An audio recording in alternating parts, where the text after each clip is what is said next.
Қайырлы күн, құрметті достар. Біздің Құрақ Көрпе қолөнер арнасының қадірменді көрермендері.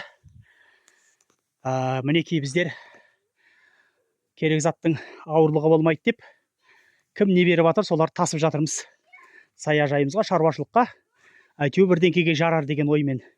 Мынаның үстіне қолдан өзім мынандай жүк көтергіш салып алдым. Екі мынандай 600 теңгеден екен метрі, екі темір алдым да, оны мынандай хамутпен тартып тастадым. Сосын бізге багажник болып шыға келді. Міне осындай ағаштарды біреу керек емес деді, інім алып кеттім. Әлде талай зат әкелемін, Құдай бұйыртса. Сосын жұмыстан мынандай бір қап не деп ойлайсыздар? Мынау шыршаның шишкасы. Бұл қыста отқа жақсы жанады деп, осында ерінбей жұмыстан әкеліп алдым. Құдай бұйыртса.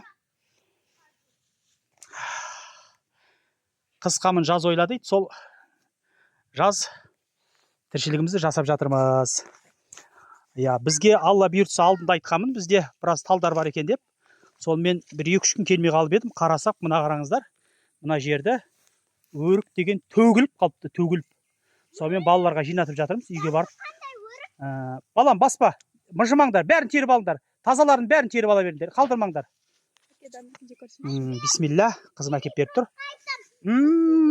Таза жабайы болып өскен. Қант екен таза. Балам, түгін қалдырмай теріңдер, ема?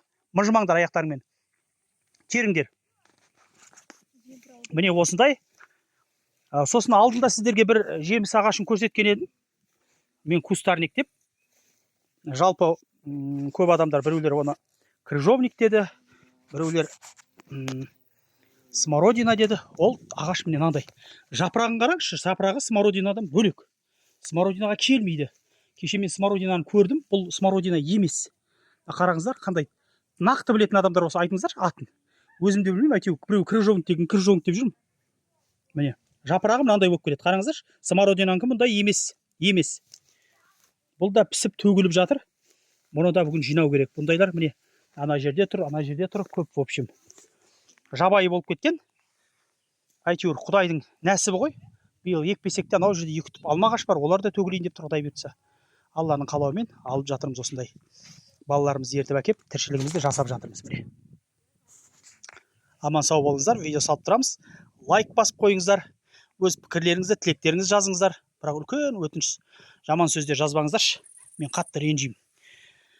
Бұл кеше біреу вроде бы жаман видео салмаймыз, біреу топас бірдеңе деп жазып жіберіпті. Көңіліме кеп қалды. Бұрын жас болсам ренжімейтін едім, қазір көңіліме кеп қалатын болыпты. Жаман сөздер жазбаймыз. Сау болыңыздар.